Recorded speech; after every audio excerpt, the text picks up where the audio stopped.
some basics. What is a MOOC? Then I'm going to track MOOCs through what's called the Gartner Hype Cycle. 2 slides, just brief slides about MOOCs in New Zealand to help bring you up with a little local knowledge. And then the most important part of the session will be lessons learned. What sort of anecdotal and real research are emerging from MOOCs that we can take and apply in our own personal e-learning experiences. Now, just give you a clue in advance, this is not going to be rocket science. There's not going to be anything here that's going to, I don't think there's going to be anything that will blow you off your chair and make you go, oh my God, and wow. But I think there will be some interesting anecdotes and some interesting lessons that you'll be able to benefit from and make it worth your time by being here today. Okay, first of all, what is a MOOC? Nigel did me the privilege of asking my favorite question, how many participated in MOOCs? I also like to ask, you know, things like, how many of you have heard of MOOCs before you came in here today? Most of you have, I'm sure. Some of you may have heard of MOOCs, but not ever known what it stands for. I've had that comment come to me recently. Oh, so that's what it means, MOOC. Let me just quickly go through to just refresh our memory. First of all, MOOCs are, the first word in MOOCs are massive. Now, massive doesn't always mean large groups, thousands of thousands. Sometimes it just means a larger group than what you could reasonably handle in a face-to-face expected classroom. MOOCs vary in size from a few tens or a few hundred up to many hundreds of thousands.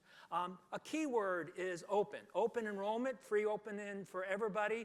They use the open educational resources. And of course, there's open participation, frequently encouraged through social media, things like Google Hangouts, Twitter, Facebook, and so on. Obviously, it's online. And then finally, it is a course. Now, there are all sorts of variations of this. There's XMOOCs and there's CMOOCs, and I can explain what those are. There's even a new acronym that's starting to be widely known, and that is, if I pronounce this right, SPORCs. Small Private Online Courses is what that stands for. And those are starting to have part of the evolution of where MOOCs are going. What's different about a MOOC? I won't, just 2 points I want to mention here.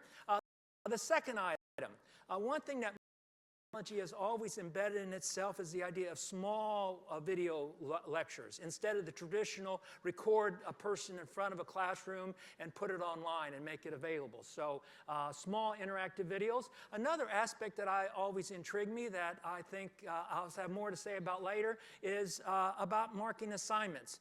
Traditionally we have teachers mark assignments or tutors. Obviously when you have thousands or tens of thousands of participants, it's very difficult, so assignments then are done by students. And I've actually participated in a MOOC in which I had to submit an assignment, and then before I could get my mark back on what my assignment was, I had to mark 4 other ones according to a preset rubric. And I actually learned as much or more by marking the other 4 people as I did from writing my own. So I'm a firm believer that this is something that we can and should take forward in our traditional classroom. And then there are other obvious comparisons there. Another thing that's different about MOOCs from traditional education is although universities mostly, but also other educational institutions sponsor them, they don't actually host them. They don't actually enroll students, or they don't actually track students through the experience. They just create the content and put it up there. Instead, it's MOOC providers like Coursera, edX, Udacity, and so on that exist. The largest one is Coursera, and it's the one Nigel mentioned. edX, Udacity is an interesting one because it focuses on technology courses and is one of the few that has a clear revenue model and is actually making money. Regional MOOC providers started in Future Learn, that's the UK, and Open to Study, but even these regional ones are becoming more global. For example, as I'll mention in a few minutes, our New Zealand universities are joining in and becoming part of these global partners. And then there's a variety of MOOC-like opportunities that are out there. The MOOC cometh. There's a large fear and loathing about what MOOCs were doing. As I mentioned a little bit later, there's a large range of literature about how disruptive they are going to be, traditional higher education and traditional learning practices, and so on. So one of the things that I want to segue from the introductory comments about MOOCs into what's next and what we can learn from them is that we don't have to fear from MOOCs. I don't see them disrupting I don't see them as a disruptive technology. I see them as a facilitating technology, something that facilitates what we're doing now rather than disrupting it or replacing it. That's a theme that I will take through the presentation. Now let me introduce to you, though I haven't seen this, the Gartner social movements and so on. It was created by the Gartner Group, and it represents a graphical representation of what happens as new technology emerge, and then it gets accepted, and then moved on. I'm just going to spend a few minutes to give you some reflection of where we've been and where we're going in terms of MOOCs. And when we get out to that plateau of productivity, you'll see an obvious connection to the last portion of the slides, in which I'll talk about lessons learned. MOOCs began, the first MOOCs actually preceded the word MOOC. Back in pre-2011, pre-2008, we had the internet. We had Web 2.0. We had Khan's Academy. How many people know of Khan's Academy? Great resource, isn't it? That in some way could call pre-MOOC era. There's OpenCourseWare.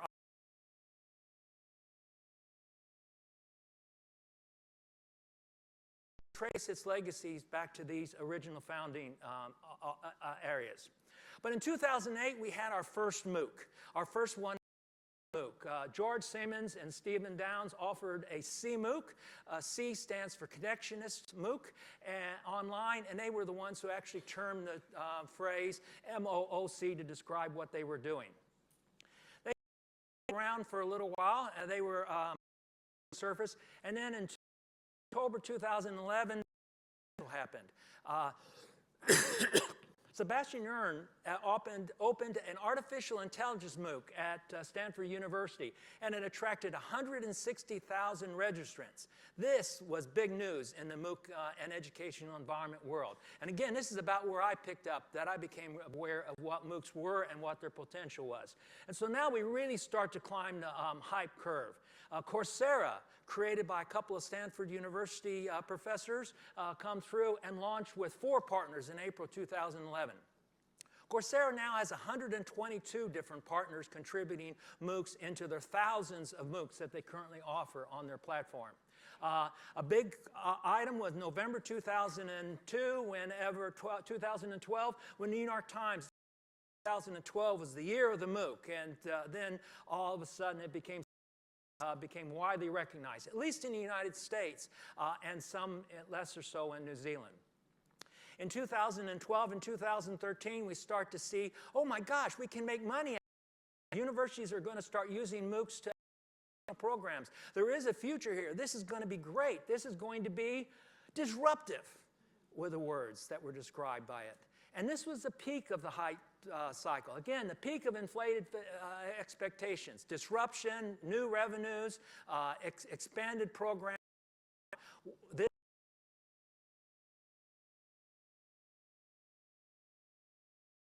disillusionment.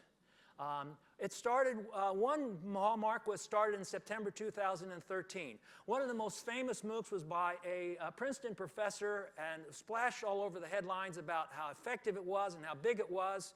He physically withdrew the MOOC from Coursera and said, we're not going to offer it anymore. And the reason why was because state universities in the United States, state legislatures in the United States, were mandating that universities, especially community colleges, or what we call polytechnics here, take up MOOCs instead of funded courses. So state legislators saw this as a great way to cut state university budgets. Send your first-year students at least to MOOCs, and then we won't have to pay you any money for them. So in protest, that MOOC was.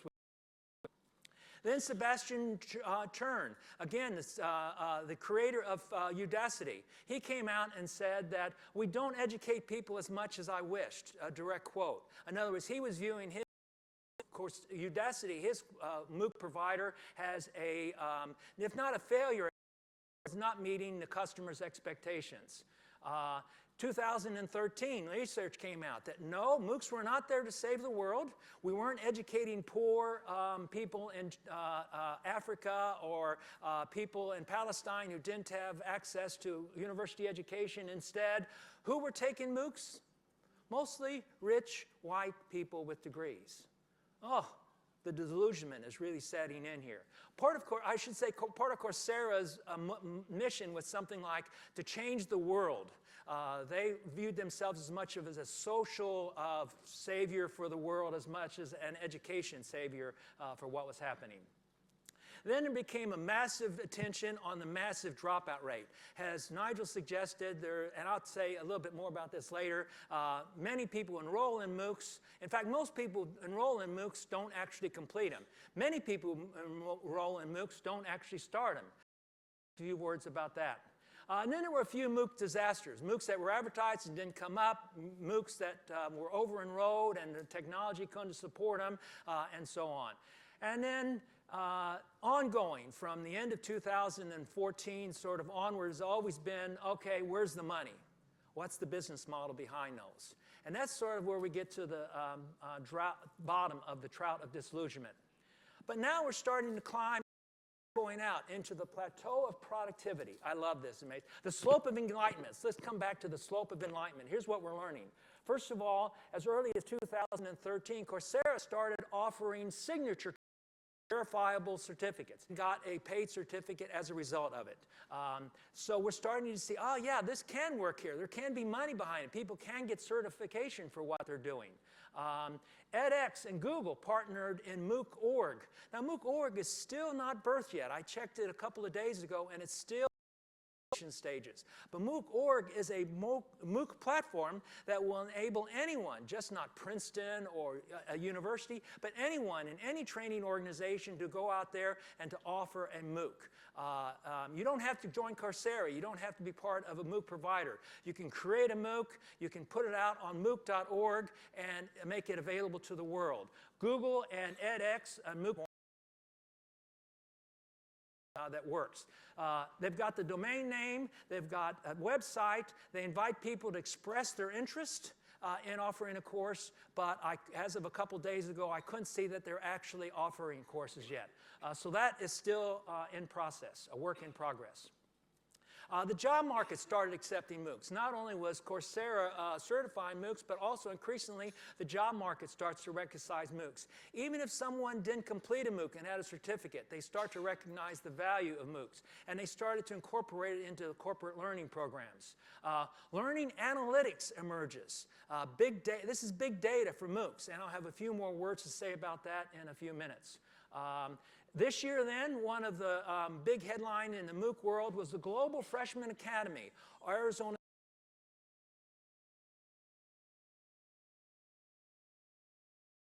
providers so that a first-year freshman or first-year student at Arizona State University has a blended learning experience using things like flipping the classroom. Have we all heard of flipping the classroom?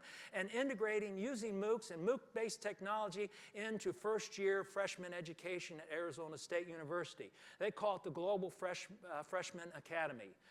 Again, freshman is a United States term for first-year students.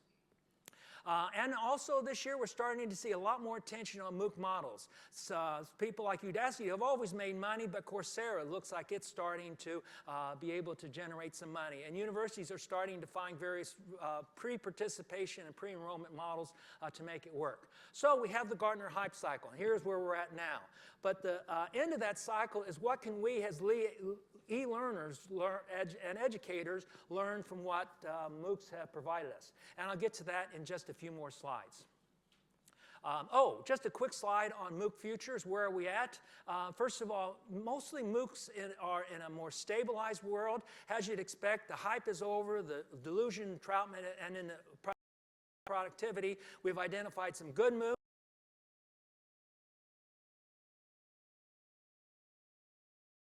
Probably not. One of the things that probably MOOCs could use is after 4 or 5 years of being offered now, some of them need refreshing and need to be reviewed and updated.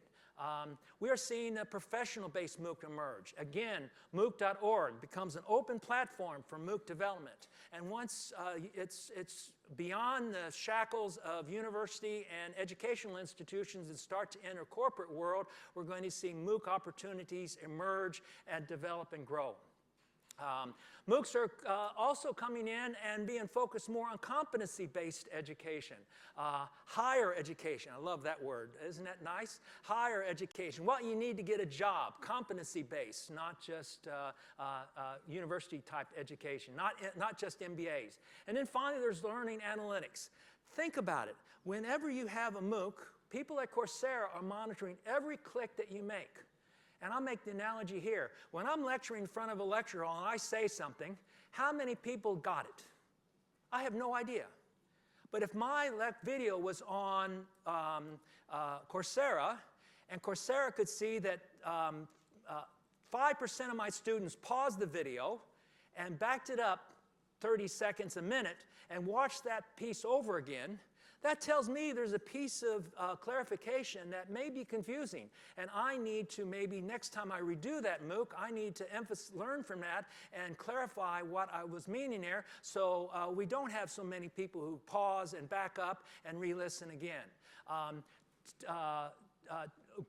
Google, an edX MOOC, for example, 230 million data points. Clicks, backups, completions, pauses have been tracked, and then Coursera and edX and other MOOC providers throw their big data tools at these and do analysis of how students are learning, why they're learning, and what we can do to improve the MOOCs that we currently offer and offer them into better. Some of the lessons learned that I'm going to talk about are derived from some of this learning analytics or big data for education. All right. 2 slides quickly on where we stand in MOOCs education in New Zealand. The University of Waikato was the first university out of the blocks. They are one of the few universities that I've discovered who offers it independently. They have their own platform, and they offer courses in Weka. Weka is a data mining tool. The person you're seeing there, Ian, is a computer scientist at Waikato University. I happened to be at a reception just last night and was talking with one of the guys who helps Ian run the course, and he said that they're taking the course and instead of having a start period, start August 15th and end in October 15th, they are now opening up data mining with Weka, the introductory course, for ongoing. So you can join at any time and at any time. And that's key if you're integrating these technologies into your coursework. Of course, timing of the MOOC available through some of these Coursera and so on don't match the timeline of your semester. You're stuck, you're lost. So increasingly some of the things that MOOC providers, especially independent providers like Waikato, is come in at any time. And that makes a great opportunity for us to start to incorporate MOOCs into our e-learning programs. My own university, former university, Massey University, was second out of the block with 3 courses. And the key here is what, particularly for agriculture and emergency management, try it in a business model that's called. There was a link that when you signed up for emergency management, there was a link to Massey University, specific opportunity for you to enroll in a postgraduate diploma in emergency management by distance education. Wow, what a wonderful thing. Try the MOOC. If you like what you learned in this MOOC, emergency education, come back to Massey and we'll be happy to give you a distance education, postgraduate degree, certificate in emergency management. So that's one of the business models that are out there. University of Auckland has come to the table now. They have data insight, which is a statistical-based course, academic integrity, logical and critical thinking. It's a little more of a robust course. If you go back, you see that the Massey University ones completed in only 8 to 16 hours. The ones at University of Waikato, particularly the first one and the last one, are more robust, 4 hours, 24 hours. Total learning time. This is another thing about MOOCs. They vary in how much time commitment you have and, of course, then how much learning you're going to get out of it. University of Otago is officially on the record. We do face-to-face education only. Thank you very much. There will be no MOOCs here. That's almost, not for us, thank you, is derived from a quote by their Vice Chancellor a couple of 3 years ago. AUT, Victoria, Canterbury, Unitec, Lincoln, they've not yet made any statement about whether they are in or out. So there's where we're at in MOOCs in New Zealand. But that's not what I came to tell you about today. What I came to tell you about today, sorry, one more slide. Before I tell you about what I came to tell you today, the lessons learned. I know I forgot this. This was a last-minute insertion. And I'm glad this keys on to what Nigel was talking about. This is a typical platform for how students enroll in MOOCs. What we hear on the far side are the total enrollment in MOOCs, the people who come to the website and say, yes, I want to take this MOOC. But, as you can see, a huge percentage, half of them maybe, never come back again, never enroll in the first course again. But some of them come back as observers, drop-ins, and passive participants. And we see what those terms mean here. In fact, only a few, the orange line down at the bottom, become active participants and go all the way to completion. So we start with that big bar over there, and we end up with these people who actually complete the MOOC, do all assignments, get their certificate, and exit with a certificate. Does that mean all these people here are failed? No. It means we had some come in, but they got too busy. They didn't even have time to come back to MOOC 1. That's me. I've enrolled in more courses, more MOOCs than I've ever taken. In fact, I've enrolled in probably twice or 3 times as many MOOCs as what I've actually taken. But observers, drop-ins, passive participants come in and they get what they want. I took one MOOC in which I never took an assignment. I never contributed to the discussion board. I was probably a passive participant, but I still got some learning out of the MOOC just by watching all of the videos or most of the videos. So when people say, oh, MOOCs are a failure because no one completes them, no, they're not. They're a success because people's expectations about what they want out of the MOOC are met, and they succeed. And just to put this into perspective, one of the largest MOOC that's ever been created opened for business in June 2015. At the FutureLearn platform, it's offered at FutureLearn, it's IELTS, English proficiency, English as a second language. 380,000 people enrolled in that MOOC. At FutureLearn, their average completion rate, this here is 13%. If 13% of those 380,000 people actually complete, that'll be 49,400 students who have completed that MOOC. Now, ladies and gentlemen, that's probably 10 or 15 or 100 times more students than I ever taught in my entire career at Massey University. And yet here is one MOOC that got those students and got them through and gave them an education. So let's not say that a massive dropout rate means massive failures for MOOCs. It just means we need to keep that in perspective because people come with different expectations and needs, and MOOCs provide those needs. All right. Lessons learned. Now we'll talk about what the theme I came to. I trolled through, I have, 200 articles in my big folder that says MOOCs, quotation, needs editing.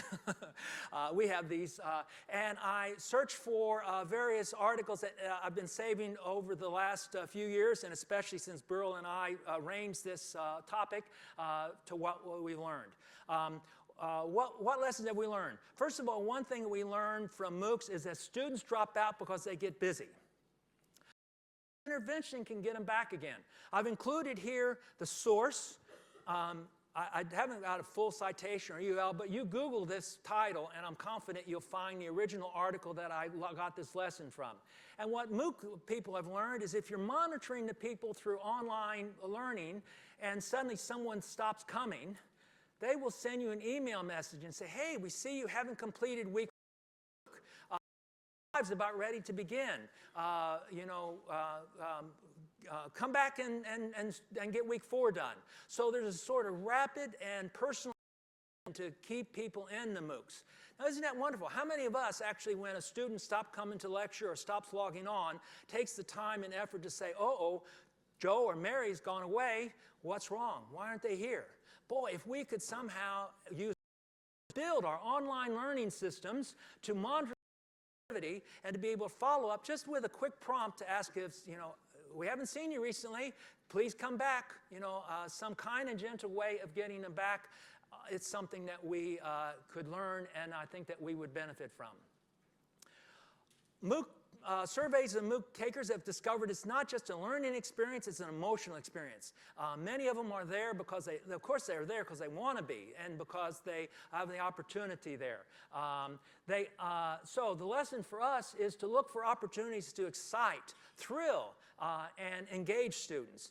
MOOCs providers, when they're engaged because of the nature of those MOOCs in terms of short videos and in terms of interactivity, quizzes online and so on, engage students a lot more than I think we do in e-learning. Sometimes e-learning programs, and I'm speaking from experience here at Mass University, is you throw the whole course at them and then you give them a test at the end. That's not effective in turning MOOCs. You want to try to keep in contact and engage with students throughout the course. This is not rocket science. Students learn by doing, not just watching. But edX has this article here, Practical Guidance for MOOC Research, is written by a person who spent 2 years at Harvard University analyzing big data in terms of what students are learning. And they learn that the more students do online, the more they learn. Now, we know that already, but it's just reinforced by MOOC education. So it should be more than just videos and online quizzes. Exercises, assignments, get them engaged and keep them engaged by doing rather than just watching. The lecture hall is a prime target to go blended. Blended education, Nigel, I think, emphasizes, I had a follow-up talk with him, best. Face-to-face education is good, online education is good, blended education is best. It's one of the reasons why even people in MOOCs seek out face-to-face contact. Nigel's right, there is a Coursera group here in Auckland. If you enroll in a Coursera course, you're offered an opportunity to link to a Coursera group in Auckland and seek out other people who are taking that same MOOC with you and come together on an occasional basis to talk about what you're learning. And people are seeking those things out. The MOOC through things like Coursera at London or Coursera at Melbourne or Coursera at Auckland. Face-to-face and blended education works best, and so we need to do that. Even better, flip the classroom. Use the MOOCs as an opportunity to get students to watch the videos in their own time.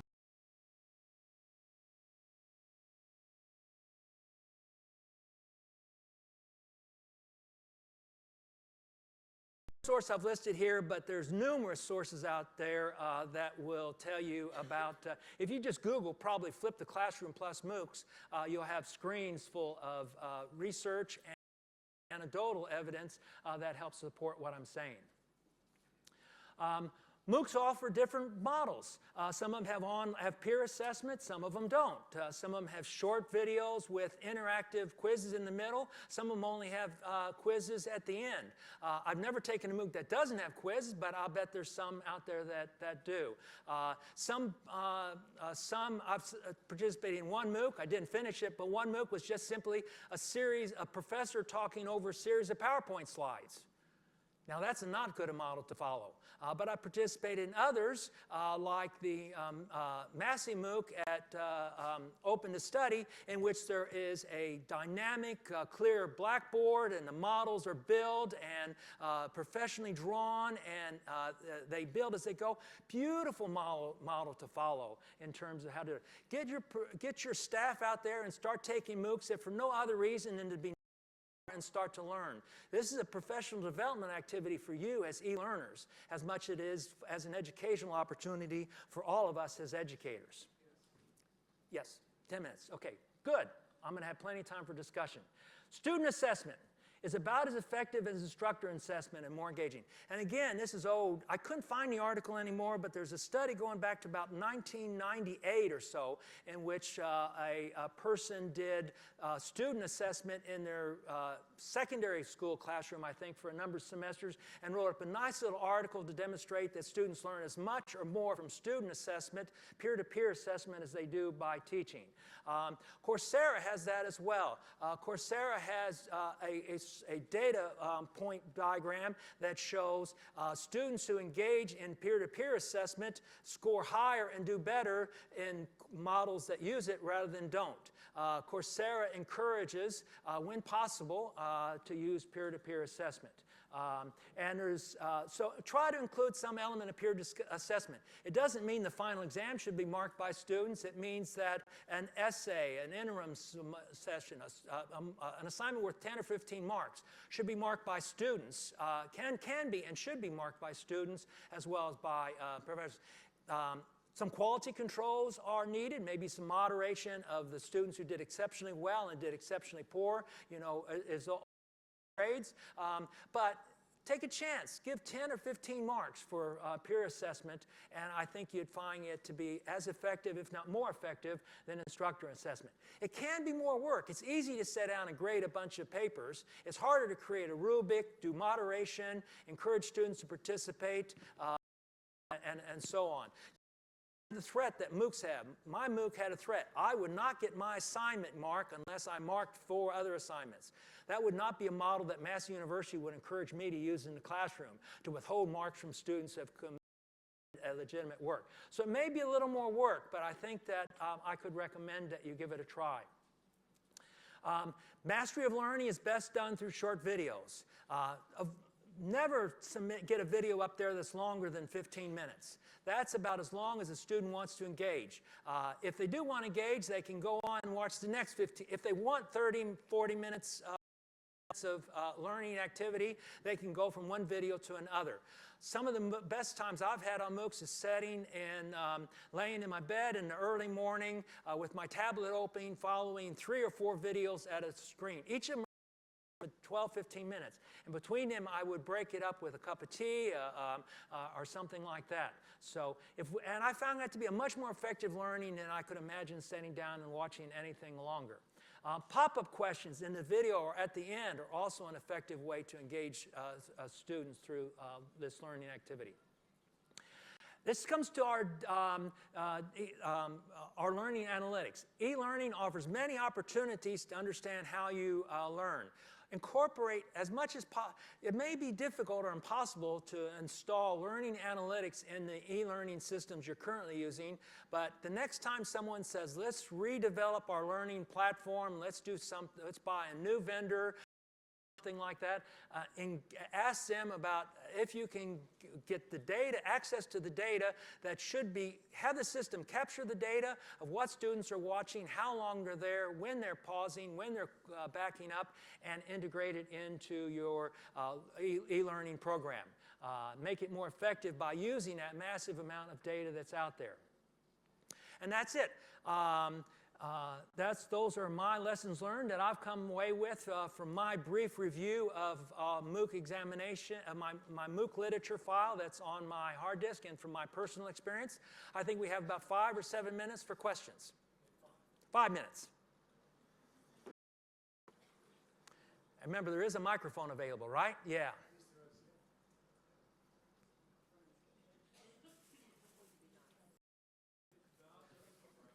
Just a second. Let's get a microphone for you. Here we come. 5 o'clock. Josh. Do I need to turn it on? No. Okay.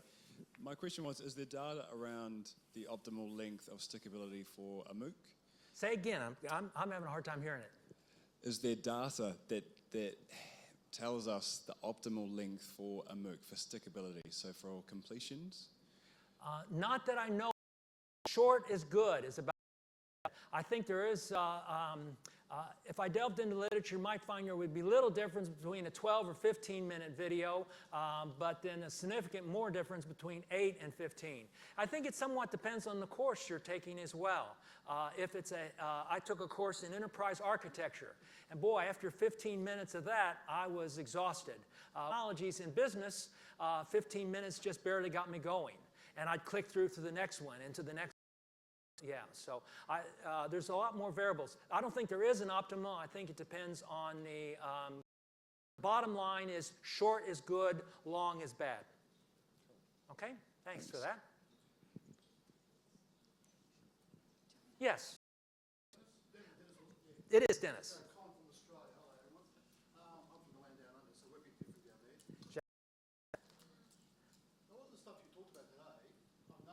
Whole MOOC debate, it's very much educational based.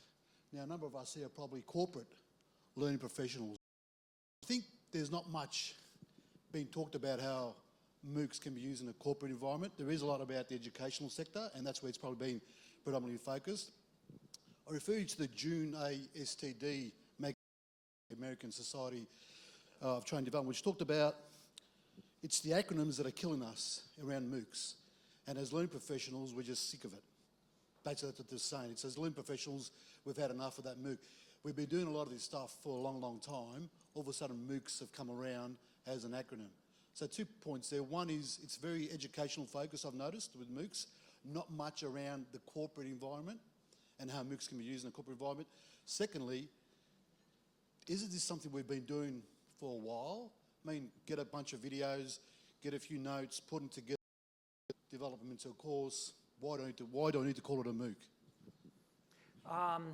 To address the first part, is it all about education?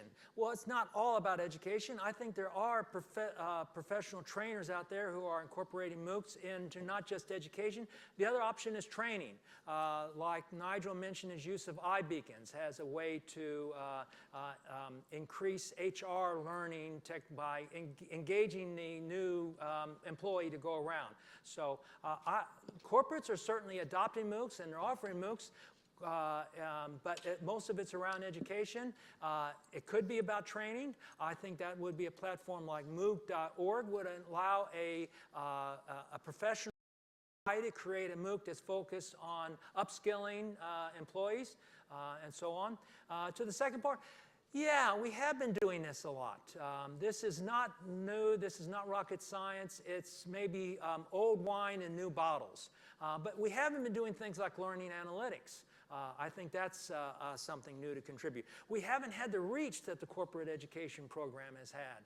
MOOCs, the ability for a MOOC in the UK offered to draw 380,000 people and potentially graduate 49,000. That's education and that's good. But no, corporate needs are a lot more focused on training and induction type things, yes? And so MOOCs are, I hope some of what I've presented in lessons learned could be applied to that. Probably time for one more question. One more, if there is one.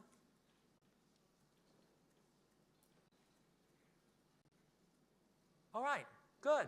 I've kept them happy, Clinton. Thank you very much.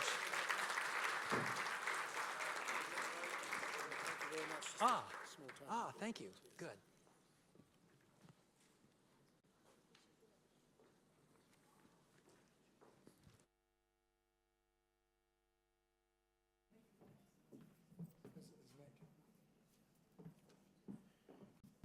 Okay, we'll just have a short break while we hook Richard up, so please just talk amongst yourselves, look for your twin, etc., etc. It'll be a couple of minutes before we're underway again. Or stand up, do the Nigel Payne stand up.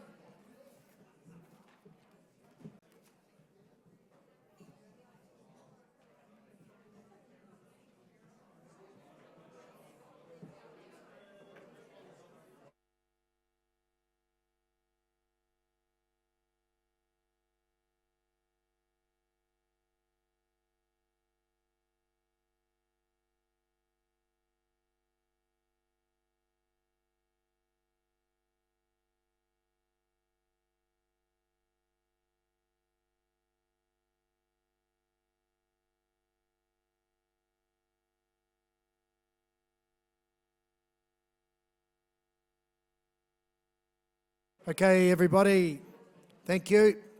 Let's roll on. Stay on time, going well. Thank you all. Okay, our next speaker is Richard Durham. Richard is from Kineo Pacific. and who are our platinum sponsor, of course. He joined them in January 2014 as an instructional designer after being a teacher for the previous 10 years.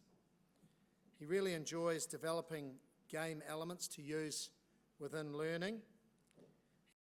Experience designing analogue games and has learned many of the wrong ways of using them in education.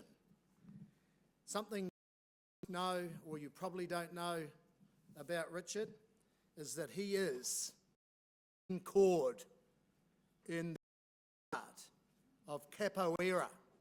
So you better listen to Richard, because the green chord will come looking for you otherwise.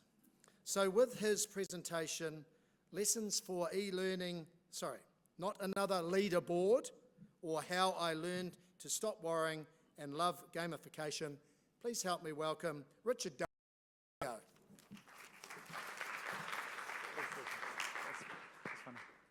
What Clinton didn't tell you is that a green chord is actually one of the first chords. And yes, as he said, I work for Kineo, which is our platinum sponsor in the back there, which means that if what I say doesn't move you out of the chairs, the large men that we hired will. And so I'm going to be talking about gamification, and this is very true. Loaded term for me, because as Clint said, I've got decades of experience designing analog games, and as a teacher, I've tried to incorporate them into learning over the years, and there are a lot of wrong ways to do it. And being that it's such a loaded term, and I know that you've probably heard that, I want to help shed a little light on what it is and some of the ways that it can be used effectively. Right? That's what I'd like to start then, is at the very beginning of any game, in a dark room. PowerPoint up there. Right. So this is how most people's brains start when they see something. Hopefully we can fill it with things. So the first exposure you've got to any experience is a very important one, as you know. So let's just start right there. Exactly as I say. You can read this. It's just text on a screen, no fancy graphics, no nothing. The question I've got for you is, what would you do in this situation? And I am actually asking you. This is going to be a bit more of a conversation. So if there's anybody out there, what would you do in this situation? What interaction would you think that you'd have available to you? Light fire, right? Which you would hope to want to be able to do, otherwise you're going to be freezing to light the fire. It's implicit in what's given to you. So if we get a button, a simple button that says light fire, perhaps we should click said button. Right? Sorry, select. So we do. We notice some changes. It's a bar, the text has changed. It's a title up at the top. What do we do now? There's one button, you might as well push it. Stoke the fire. Can I stoke the fire right now? How do you know? Because of the button. Yeah, the button was just doing a thing. And in fact, if you tried clicking the button at that time, it wouldn't do anything. The point is the interface itself, the game itself, is instructing you. Along the way, you're learning how the system works. You're learning a narrative. All of this is what games can do. And we're going to look at this in a little bit later, but there's still some play to have here. A ragged stranger has stumbled in. The possibilities are endless. And yet, what I can still do is one thing. So I'm going to stoke the fire.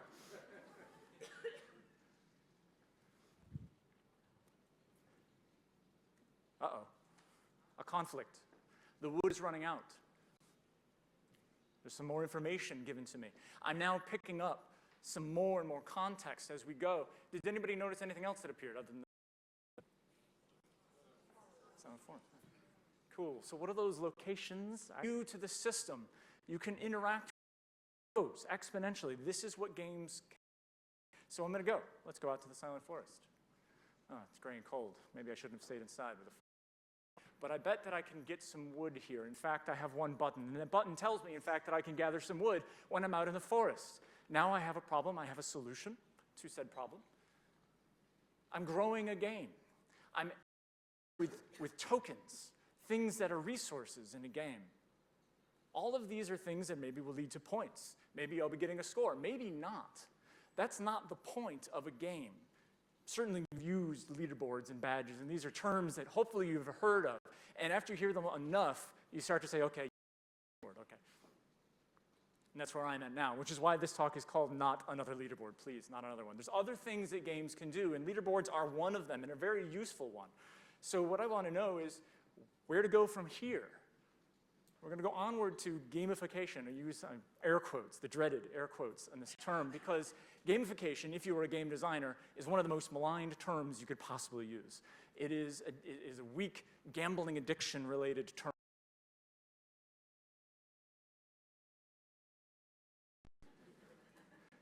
Those games have 30-second loops of fun, and you just do it over and over and over again. You get a little squirt of melatonin, no, adrenaline, no, all of these things, serotonin in your brain, and it says this is a good job. There's more to games than gambling, although that is an important thing in games. So where we're going to be going into gamification is how it's used in education. Right? And so this is me, not another leaderboard, and this is probably the most serious picture I've taken in the last few years, so it's really not that easy to get a good picture of me, I'm sorry. But gamification in games can solve a lot of the problems that we've got in learning. And as Nigel put so emphatically and effectively earlier today, we have a textbook problem. And we're in the 21st century, and we still have a textbook. As I said, I used to be a teacher, and I had a student named Marco who was a locker right outside of my classroom. And every day after school, I would see poor Marco. This guy was about this tall. Poor Marco lugging a bag of books the size of him at home. And I'd ask Marco, what are you doing with those books? And he said, well, I've got a lot of work to do. I got a lot of reading. He was treating them like references. He was treating them like a teacher in their own right. But it was a huge stack of books. And if that wasn't you in school, you probably knew someone who was like that. And here we are in the 21st century, and what are we doing with our e-learning but still giving them piles of electronic textbooks? Maybe not literal ones, but e-learning modules that are as dry as a textbook, e-learning modules that we just say, here's 5 hours of training, go do it. It's a textbook. You're loading their bags. You're not engaging them. You're not using their own motivations, unless you're poor Marco who loved reading those textbooks. You're going to get only a small percentage of people who are engaged. So what we really want is engagement, not gambling addiction engagement, because then they're addicted to the gambling, they're not addicted. What we want are people, as I'm sure all of you want learners, you want people who are employees, who are driven to improve themselves. Am I right? You don't want them just doing the compliance to do it. You don't want paying some 12-year-old child, as Nigel put this morning, paying some 12-year-old child to do the learning for them because it's the easiest way out. They're gaming you. Why don't we do it, turn it around? So, games. Here's our agenda real quick. Dark room. That's a real thing. I adapted that for this. But if you go to a dark room and search it from Doublespeak Games, you'll find that text adventure. And that's all it is. It's a text adventure. I'll revisit it a little bit later, but it's probably one of the more engaging games that come out in the last few years, and it's nothing but text. I encourage you to look it up. It's free to play on a browser, and you can download it on iOS $3.99. There you go. Okay, so what is gamification really? All right, so this term, before we get into it too much, needs to be defined a little. If you haven't been asked to define it before, here's one we'll toss out at you. It's a commonly used one. It's the use of game thinking and game mechanics in a non-game context in order to engage users and solve problems. Sounds great. I could put that in a dictionary, except that I've always been told never to use the word in the definition that you're defining. And here we are saying game thinking, game mechanics, and non-game context about gamification. There's one term, the game, that we haven't really defined. What games are. And I'm sure a lot of you have a conception of what games are already. And it's been a while, probably about 20 minutes since you've been up, really, since right? So why don't we guys stand up for a few minutes again. I'd like you just to talk with the people around you, share some examples of some games, see if you can come up with a definition that you can agree upon, that you're at least okay with. It doesn't have to be the golden standard. Just take a few minutes. Just want to hear.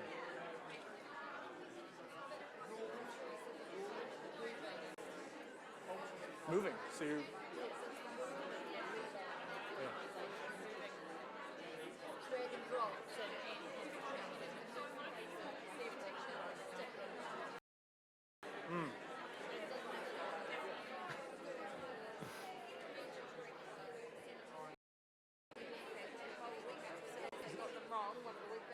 listening, don't mind me. I just want to see. What are you talking about?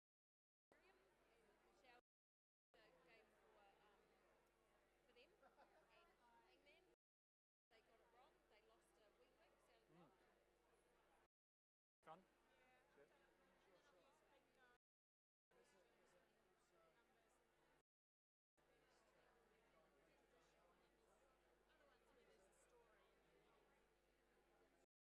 Stories are good. I like some stories. They do, especially when they start branching, those stories.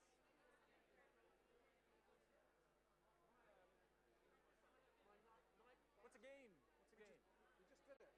Oh, you just did it. Rules that you're either aware of or not aware of. Sure. Hopefully you're aware of it. Well, sometimes they're embedded, so Yeah. you're kind of working out the rules. They're not clear. But Like a other dark times room. They're absolutely clear, Yeah, like dark exactly. room. An end in mind, so that you win or lose, and a challenge and something that's enjoyable and fun. So an enjoyable and fun challenge fun. based around rules That you with can lose. with an end in mind. I like that. Sounds pretty good. Is that okay? You guys have dissected. That's perfect.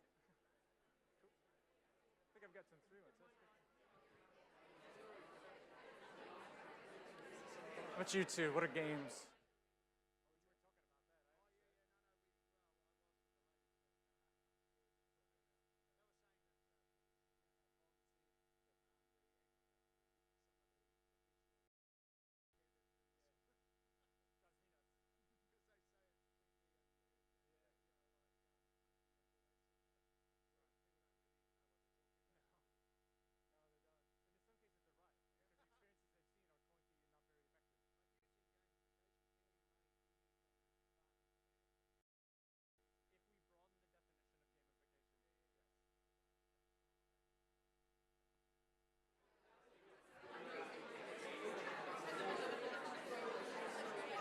If I could have your attention again right up back here. Interesting definitions out there, some very well thought out.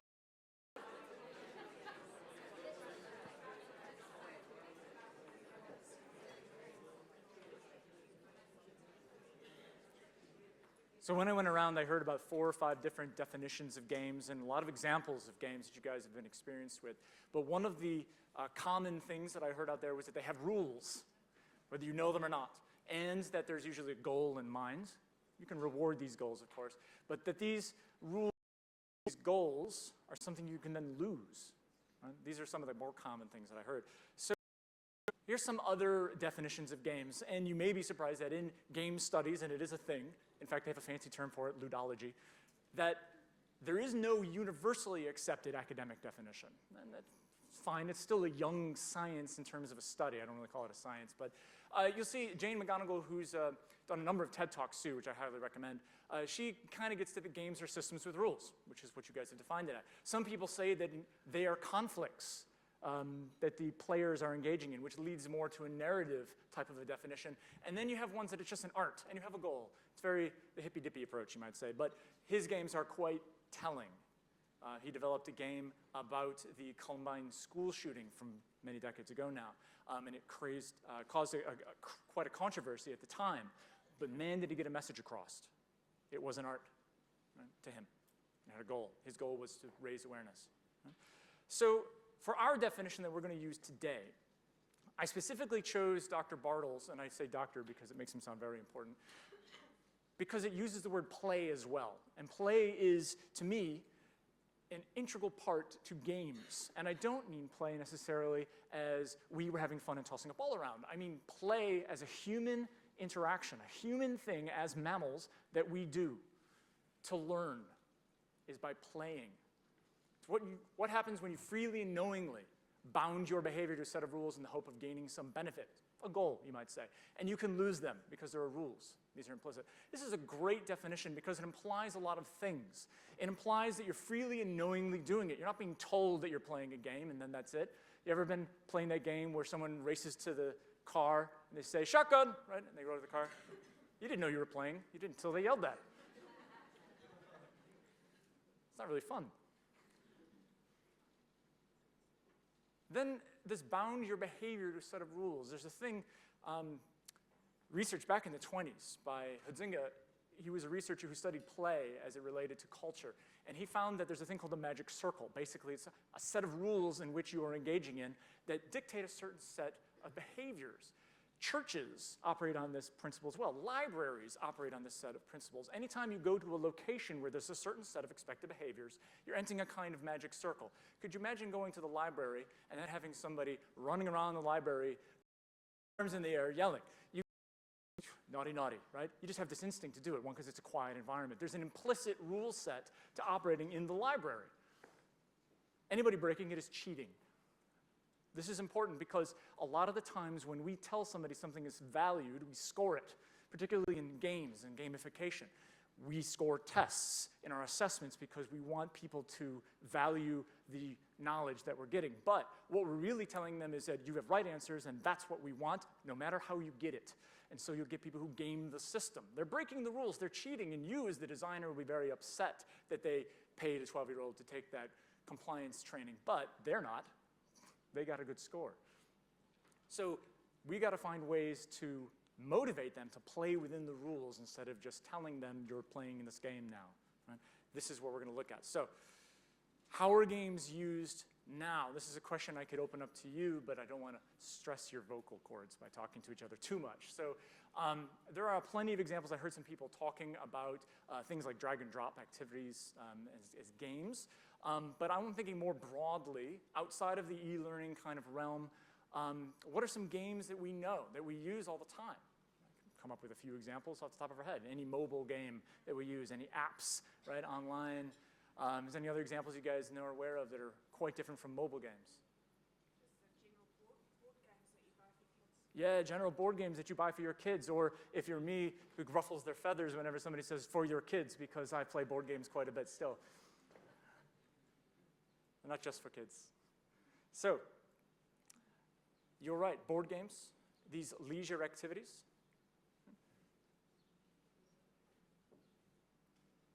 Hello.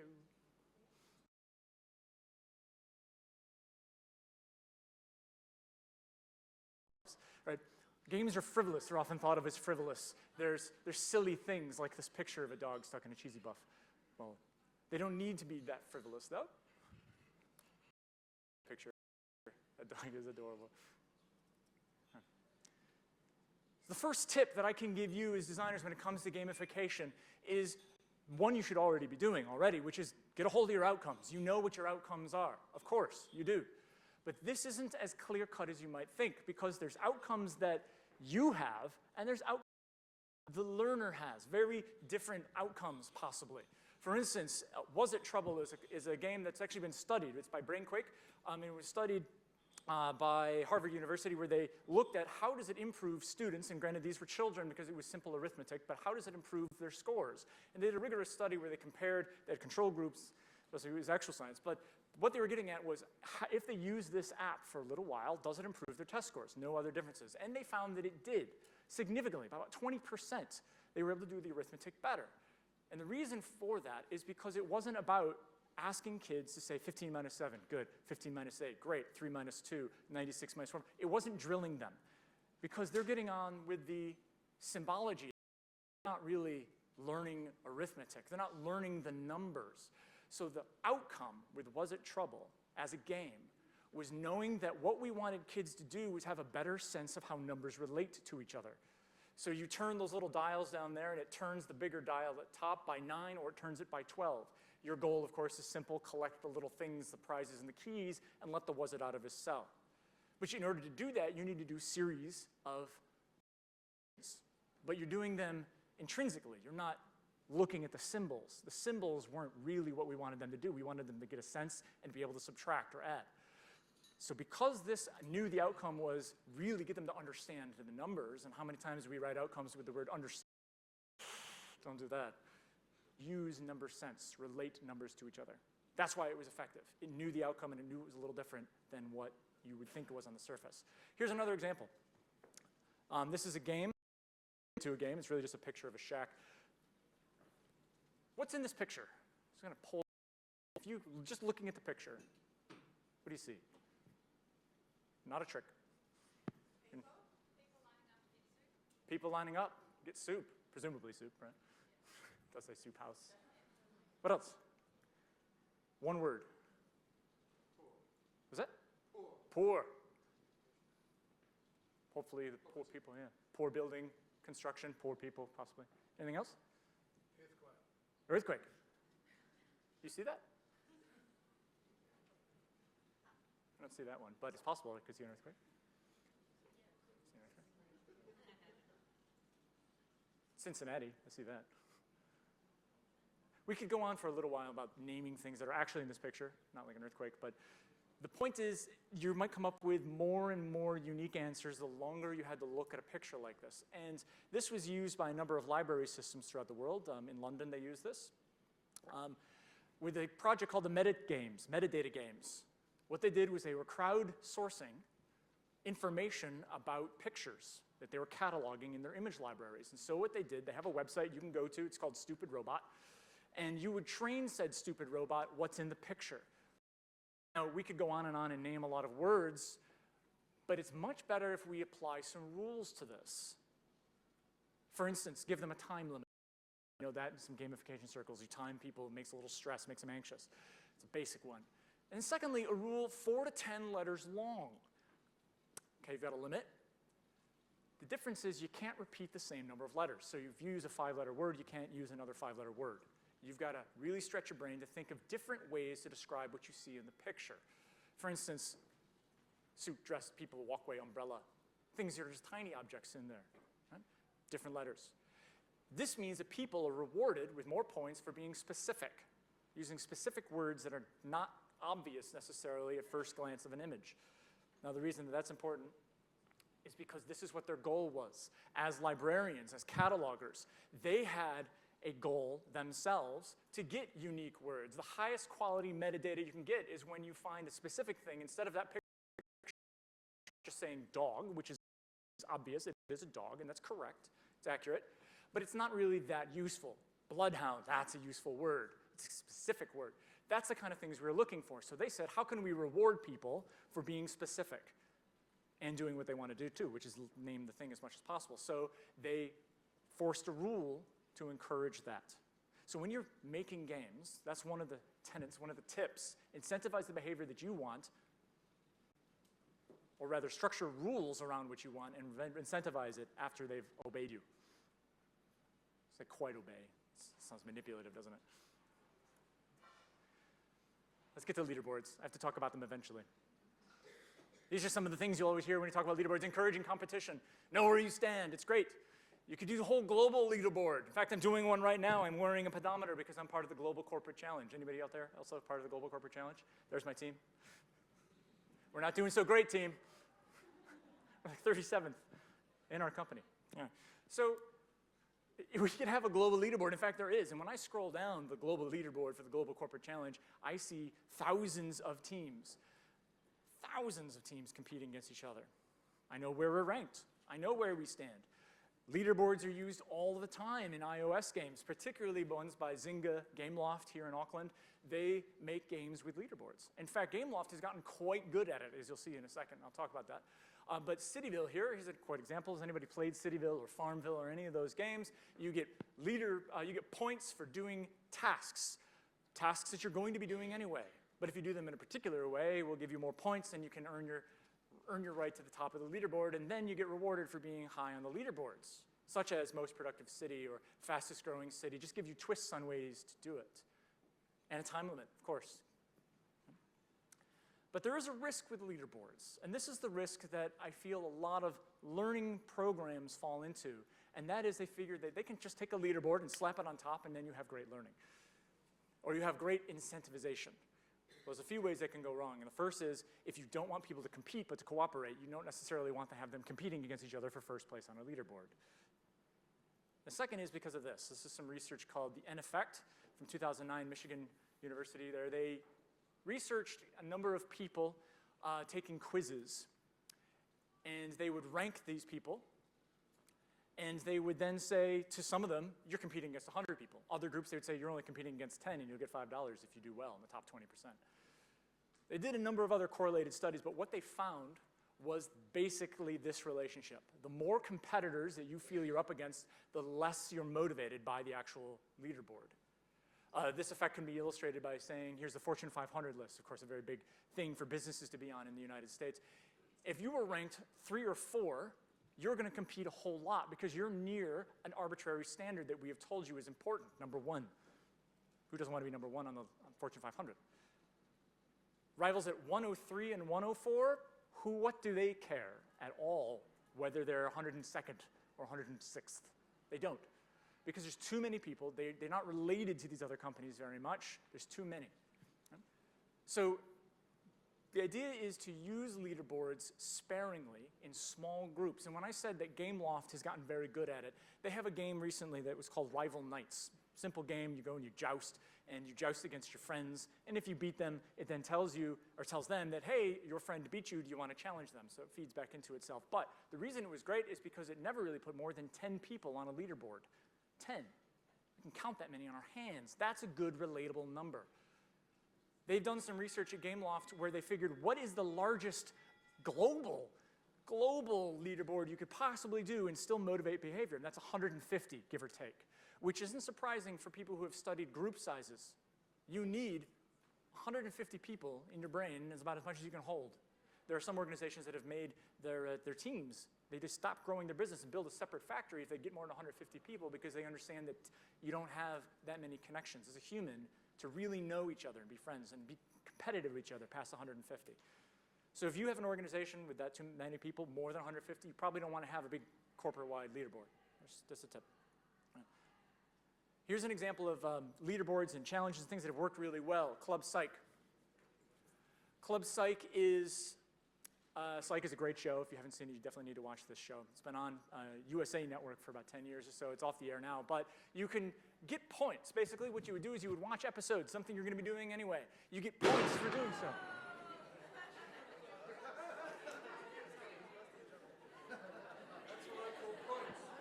Is this the appropriate response?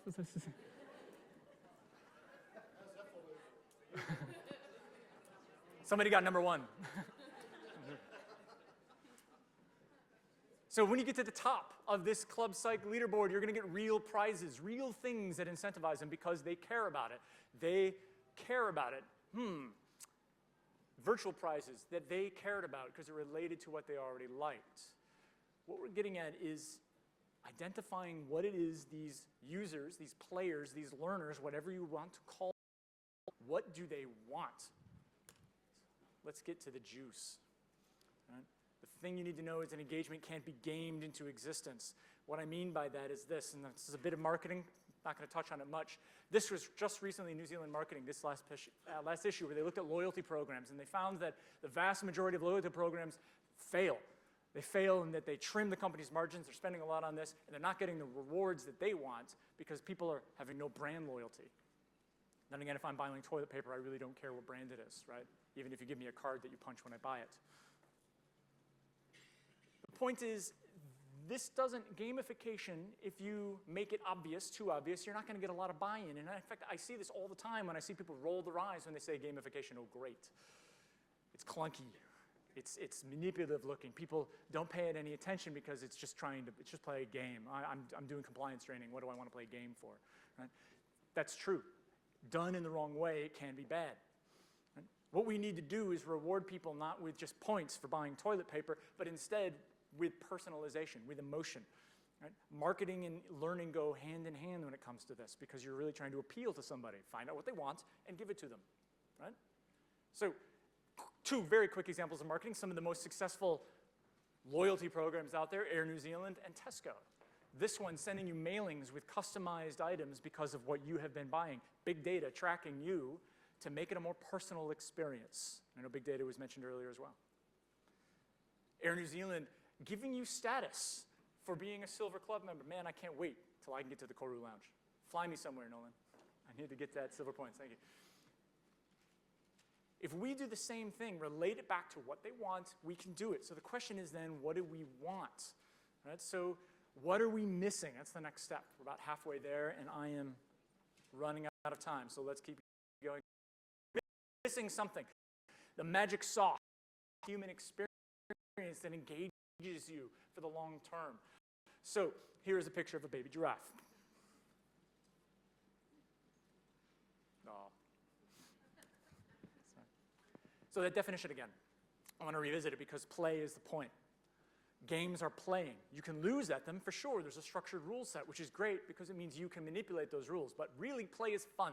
And I don't mean fun in the frivolous way. I mean in the flow kind of a way. And I'm hoping that you've heard of flow in the past. Flow. Dr. Cheekson's gamification.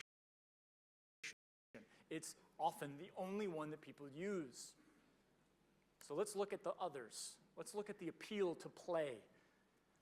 So what I want to look at is this, the intrinsic motivation ramp. This is probably pretty common, particularly if you've done any reading into marketing or if you've done reading into how to spur creativity in people. Basically, you give them these things and they will do it on their own. Why? Because they have autonomy. By nature, they have to do it on their own. This is what people want. We need to figure out how to give it to them. And why is it? So relatedness, autonomy, mastery, purpose, these are the things that we can say, oh, this person is a bit more loving of mastery. They will love the achievements they get from games, leaderboards and the like. But a lot of social status connections, they need to be the ones that say, I'm a member of the Koru Lounge, are you? They often have big cigars when they say that too, by the way.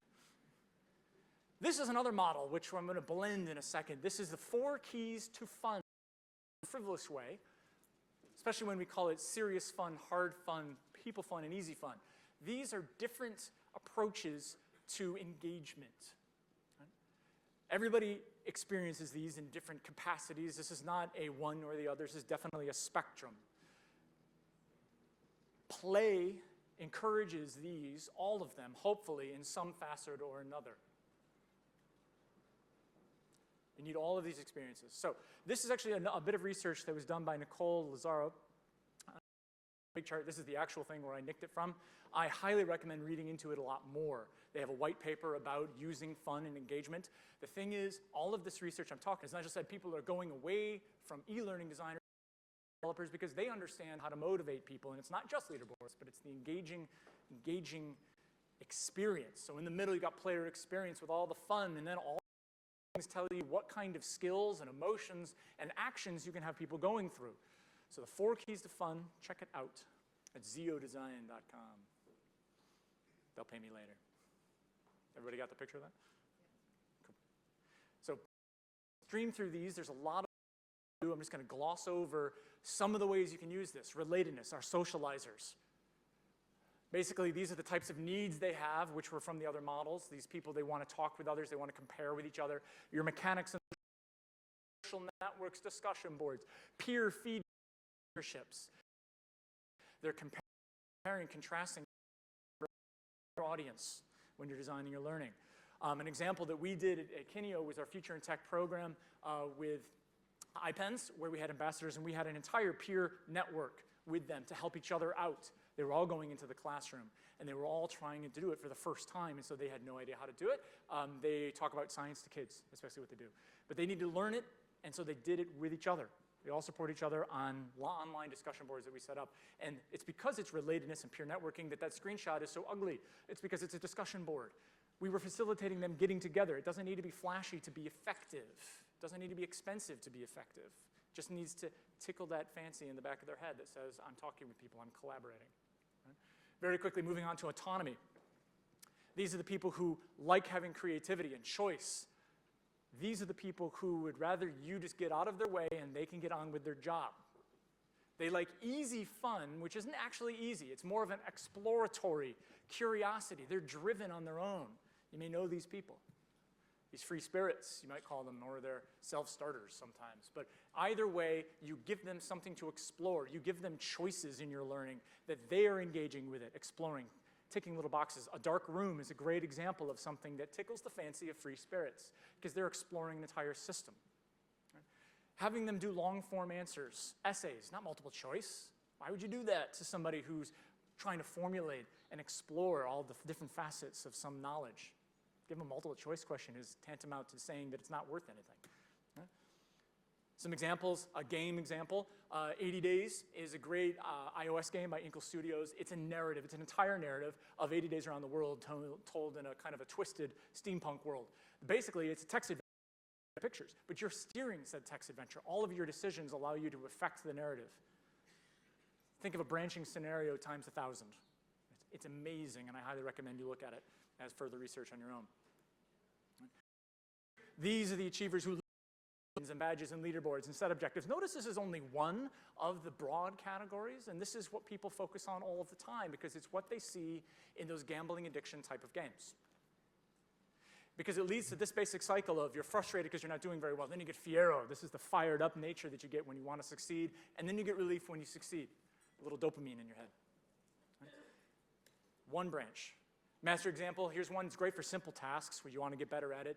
Our countdown till game related to the McDonald's till game, related to a number of other till games that are out there. Basically, a game that you would see on an iOS app. Boom, boom, boom, go faster, get better at it. Single skill, a small loop, get points. Yay.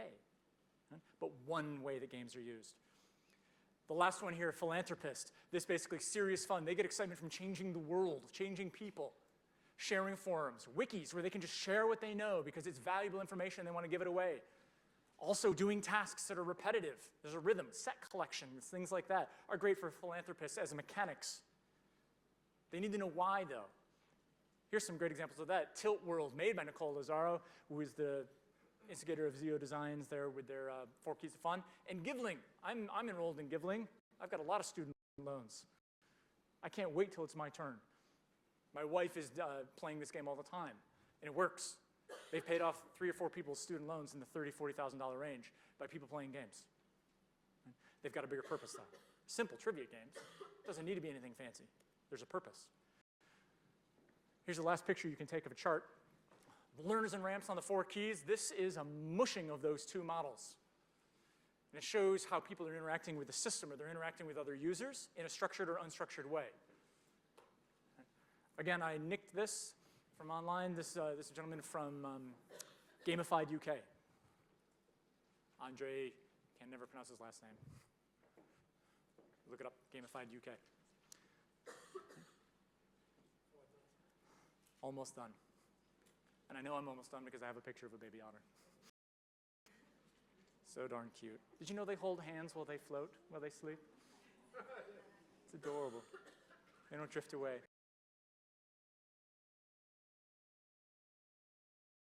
More to games than just leaderboards.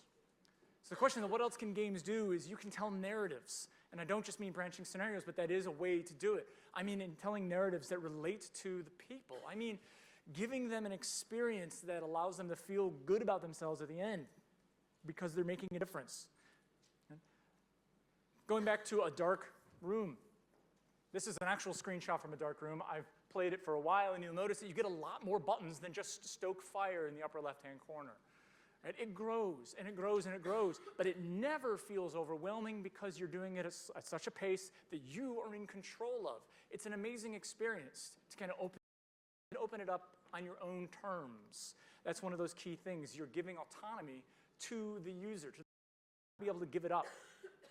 People are scared of games because it means they're giving control to the user instead of themselves. It's so much easier, like it is for me right now, to just talk about games than it is to play. It changes the mode of game once you've gotten used to it. In a dark room, you start going into open world. A whole entirely different thing. You're exploring a whole world.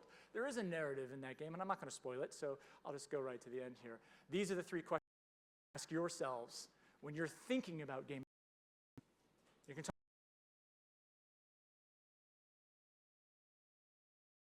probably the most obvious thing are what are the learners' motivations? And I mean that in terms of how do they like to have fun?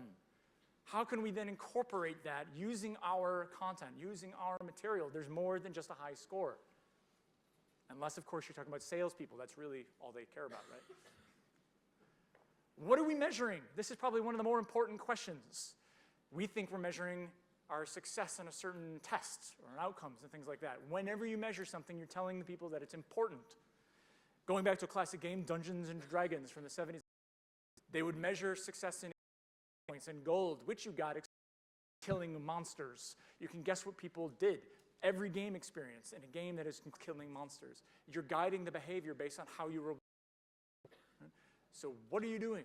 Are you grading? And then going back to grading means they're going to game it too. People will find all kinds of loopholes to get experience points. People loopholes to just test on compliance if you're not finding their motivations.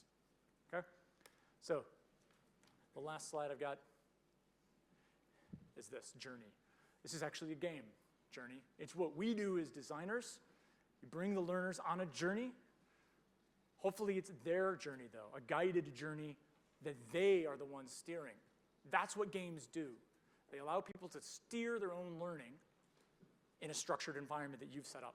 You set the structure and let them go. Give up the control. Let them steer. Also, I recommend looking this game up, too. Thank you very much.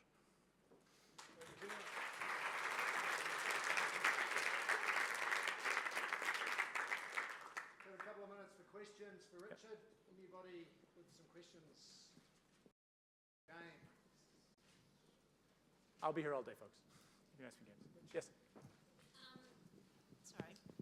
I know Kenio. I've researched your site and I know the sorts of things that you offer. I work for a private training establishment, and my question to you is, do we have to outsource this kind of expertise, or what should we be looking for to be able to have staff within the organisation with these sorts of capabilities? It's very likely you may need to outsource it for people who have already done it, just because it saves a lot of time, right? And game developers, people who are used to games and thinking technology, that's usually the kind of people you want to approach, for sure. Either that or do your a lot of it. So yeah, I'd say outsourcing it is probably the best, at least for consultation. I think one of the as well as, you know, most of us who are educationalists is actually getting that marrying between someone who does gamification. I used to work in the design industry, so I understand about gamification, but marrying up the education element with gamification, and I think those people are quite kind. I know that you have them. Yeah, you're right. It is very education side. We're looking at from the wrong angle, aren't we? We're trying to say, I want to teach them this, as opposed to what do I want them to explore. So yes, most education packages in the past have been very to find, because they are a top-down approach. They are very much saying, engage in our learning, and we will, you know, it'll be fun, right? And I always have a difficult time with that because people are assuming then that learning or the thing that they're learning about isn't fun to begin with. So really, we just need to find what is fun about doing something, and I say fun in the 4 keys to fun kind of a way, and then encourage them to do that instead of exposure to knowledge. This is the 21st century. We don't need to simply expose people to knowledge anymore as learning. That's a reference book, right? You can look that up, YouTube it. Ladies and gentlemen, Richard Durham. Congratulations, Sector 8. Well done. Oh, thank you. Hope that answered your question. And if it doesn't, visit Kineo. Yes. Okay, thanks very much, Richard. Awesome stuff. Lunch break, ladies and gentlemen, will be taken at the rear of the room as lunch, and then you're welcome to bring it back to your tables or enjoy the beautiful outdoor vista of the Waitemata Harbour. You're seeing Auckland at its best, there's no doubt about that, if you're a visitor from outside of the city, and you're seeing the waterfront at its best as well.